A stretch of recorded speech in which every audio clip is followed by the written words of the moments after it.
अस्सलामुअलैकुम। Sports roundup के साथ मैं हूं आपकी होस्ट शिमाइल अशरफ। प्रोग्राम का बाकायदा आगाज़ करेंगे, लेकिन सबसे पहले हेडलाइंस पे एक नज़र।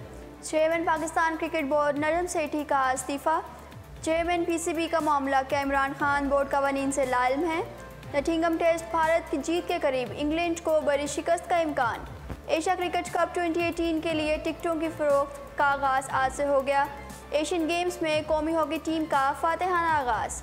जोकोविच ने सिनसिनाटी टेनिस टूर्नामेंट जीत लिया। WWE समर स्लैम 2018, कौन जीत रहा है, कौन आगे है। हेडलाइंस आपने जानी। प्रोग्राम का बाकायदा आगाज़ करते हैं। क्रिकेट की दुनिया में एक सनसनीखेज़ खबर आई है कि chairman Pakistan cricket board Najam Sethi ने इस्तीफ़ा दे दिया है। चेयरमैन पीसीबी के ओहदे से इस्तीफ़ा देते हुए नजम सेठी ने कहा कि नए वज़ीर आज़म के हलफ उठाने का इंतज़ार कर रहा था। नजम सेठी ने इस्तीफ़ा वज़ीर आज़म इमरान खान को भिजवा भी दिया है। नजम सेठी ने क्रिकेट बोर्ड और टीम के लिए नए ख्वाहिशात का इजहार किया और कहा कि मुझे उम्मीद है कि टीम मुस्तकबिल में भी अच्छी कारकर्दगी ही दिखाएगी। ताहम जो चेयरमैन पीसीबी के नजम सेठी का इस्तीफ़ा है वो ऑलरेडी मंजूर भी कर लिया गया है और पाकिस्तानी क्रिकेट बोर्ड के नए चेयरमैन का ऐलान भी जल्द मुतवक्को है। वाज़ेह रहे कि वज़ीर आज़म ने पीसीबी में इस्लाहात का पहले ही अंदिया दे दिया था। दूसरी जानिब जो मुफ्ती इस्माइल हैं उनको भी आज गवर्नर बॉडी से फारिग कर दिया गया है। मजीद नजम सेठी के इस्तीफ़े पर जो रद्दमल सामने आया है, पाकिस्तानी क्रिकेट टीम के साबिक खिलाड़ी हैं और लेजेंड क्रिकेटर भी तस्वुर किए जाते हैं जावेद मियादाद। उन्होंने कहा है कि नजम सेठी का इस्तीफ़ा बिल्कुल भी हैरानकुन बात नहीं है। नजम सेठी का इस्तीफ़ा बहुत पहले ही आ जाना चाहिए था, उन्हें बहुत पहले इस्तीफ़ा दे देना चाहिए था।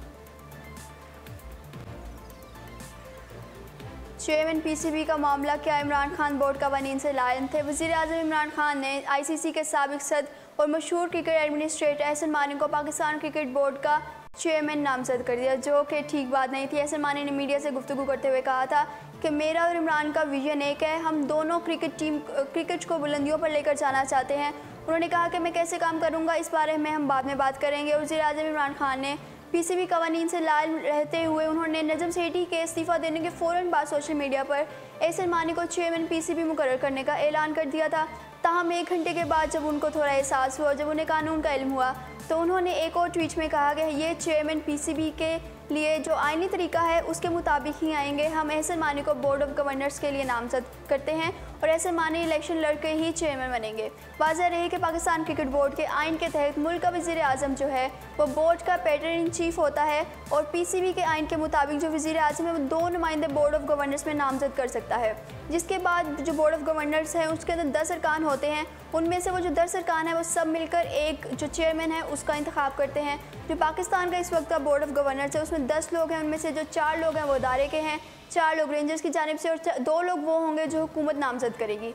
तो वज़ीर आज़म के पास सिर्फ़ और सिर्फ 2 लोगों को नामजद करने का इख्तियार है, उनको चेयरमैन सीधा मुंतखब करने का इख्तियार नहीं है, जिसके ऊपर उन्होंने ट्वीट में वाज़ेह भी कर दिया कि मैं सिर्फ उनको मुंतखब करूँगा, मैं उनको चेयरमैन नहीं बना रहा हूँ। यहाँ पे वो बात क्लियर हो गई थी। लेकिन पीसीबी के ज़राए के मुताबिक जो पीसीबी के इलेक्शंस हैं वो अगले 4 हफ्ते में करवाए जाएंगे। जो कमिश्नर जस्टिस अफजल हैदर हैं वो 4 हफ्ते में जो नजम सेठी की जगह जो चेयरमैन आने हैं उनकी तकरीरी के लिए इलेक्शन भी करवा लेंगे।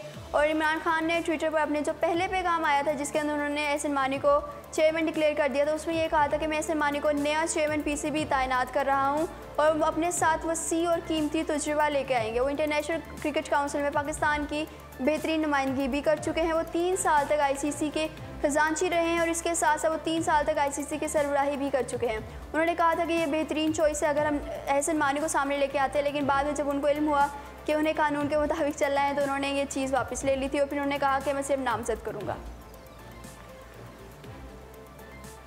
इंटरनेशनल क्रिकेट से खबर शामिल करते हैं। नटिंघम टेस्ट, भारत जीत के करीब है, इंग्लैंड को बड़ी शिकस्त का इम्कान है।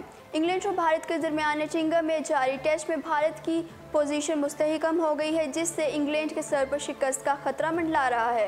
भारत टीम ने तीसरे दिन का खेल खत्म होने पर इंग्लिश टीम के खिलाफ अपनी दूसरी इनिंग्स में 352 रन और 7 विकेट पर डिक्लेयर कर दी थी और रीफ टीम को 521 रन की नाकाबिले शिकस्त बढ़तरी हासिल करनी पड़ी थी। इसके अलावा जो नटिंघम टेस्ट है उसमें दूसरे रोज़ में भारत ने अपनी दूसरी नामुकम्मल इनिंग्स 124 रन पर 2 विकेट पर दोबारा शुरू की थी और कप्तान विराट कोहली ने अपनी ज़बरदस्त परफॉर्मेंस को जारी रखा था और शानदार 103 रन की इनिंग्स खेली थी।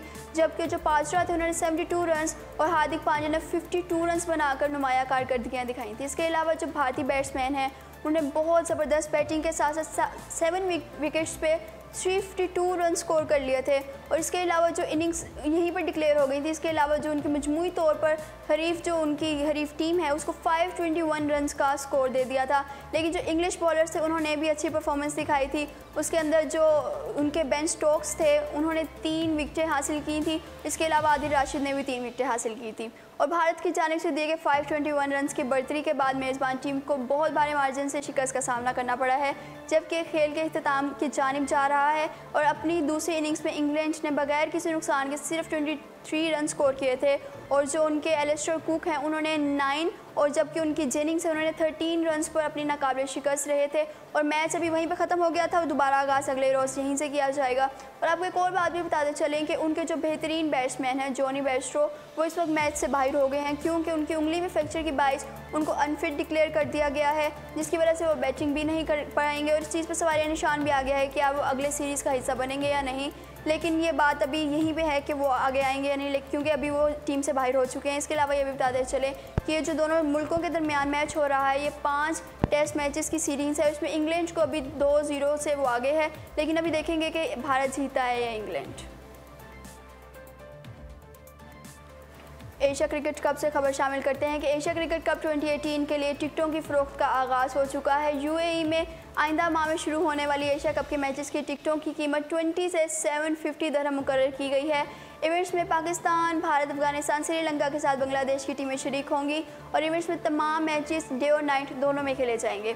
एशिया कप का आगाज़ 15 सितंबर को बांग्लादेश और श्रीलंका की टीमों के दरमियान मैच से किया जाएगा, जबकि जो सबसे ज़्यादा इंटरेस्टिंग मैच है वो पाकिस्तान और भारत का होगा, जो कि 19 सितंबर को खेला जाएगा। इसके अलावा जो इनका फाइनल है वो 28 सितंबर को दुबई इंटरनेशनल क्रिकेट स्टेडियम में खेला जाएगा।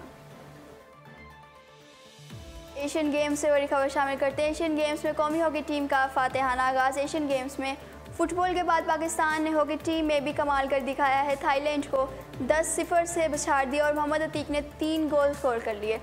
जकार्ता में इस वक्त जारी 18वीं एशियन गेम्स में पाकिस्तानी हॉकी टीम ने अपने पहले मैच में थाईलैंड के मद्दे मुकाबिल हुई और कौमी खिलाड़ियों ने खेल का आगाज़ जारहाना अंदाज से किया। और मोहम्मद अतीक ने गोल्स के जो उनके हैट्रिक थी वो मुकम्मल कर ली। और इसके साथ मोहम्मद अरशद ने भी 2 बार गोल्स कर दिखाए। और इसके अलावा जो हरीफ के जो उनकी हरीफ टीम थी उसके खिलाड़ी बिल्कुल बेबस नज़र आ रहे थे, उनसे 1 गोल भी नहीं हो सका था। और इसके बाद जो मुकाबला है वो 10-0 से पाकिस्तान की कामयाबी में रहा। बहुत बेहतरीन आगाज़ था। टेनिस के कोर्ट से खबर शामिल करते हैं। जोकोविच ने सिनसिनाटी टेनिस टूर्नामेंट जीत लिया है। नोवाक जोकोविच ने साबिक आर्मी नंबर 1 रॉजर फेडरर को सिनसिनाटी टेनिस टूर्नामेंट के फाइनल में बहुत बुरे तरीके से हरा दिया है। जो सेर्बियन स्टार हैं उन्होंने पहली बार अपने करियर का कोई इवेंट की ट्रॉफी अपने नाम की है। सिनसिनाटी टेनिस टूर्नामेंट का फाइनल नोवाक जोकोविच और जो स्विस के स्टार हैं रॉजर फेडरर के दरमियान खेला गया था। जोकोविच ने ज़बरदस्त कारकर्दगी दिखाई थी। जो उनका पहला सेट था उसके अंदर उन्होंने 6-4 से बढ़तरी हासिल कर ली थी और दूसरे सेट में भी बहुत शानदार खेले थे और वो भी 6-4 से वो सेट भी अपने नाम कर लिया। और इस तरह उन्होंने अपनी करियर की पहली जो ट्रॉफी थी वो अपने नाम की है।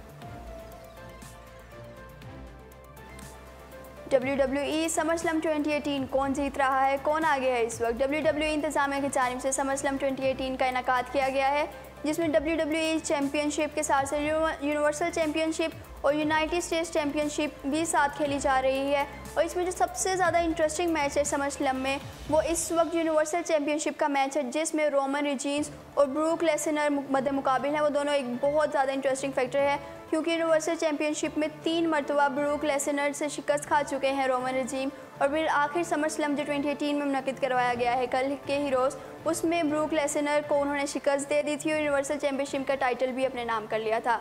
जो रोमन हैं उन्होंने मुकाबला बहुत ही इंटरेस्टिंग वे में स्टार्ट किया था और जो उनके हरीफ थे लेसनर उन्होंने उनको बहुत आसानी से हरा दिया और फिर ये मैच भी आगे चलता गया। और उसके बाद जो ब्रूक हैं उन्होंने money in the back wrestler जो थे ब्रोन, उनके साथ उन्होंने अपनी उनको आखिरी FU लगाई थी। और उसके बाद जो दोबारा वो रिंग में वापस आए थे तो रोमन ने उनको फिर से मारकर जो पूरा टाइटल था वो अपने नाम कर लिया और उनको बहुत बुरी शिकस्त हुई थी। लेकिन जो यूनिवर्सल चैम्पियनशिप का टाइटल था अब वो ब्रूक के पास है। तो ये थी आज की स्पोर्ट्स की अहम अपडेट्स। मज़ीद तफसीलात के लिए देखते रहिए उर्दू पॉइंट।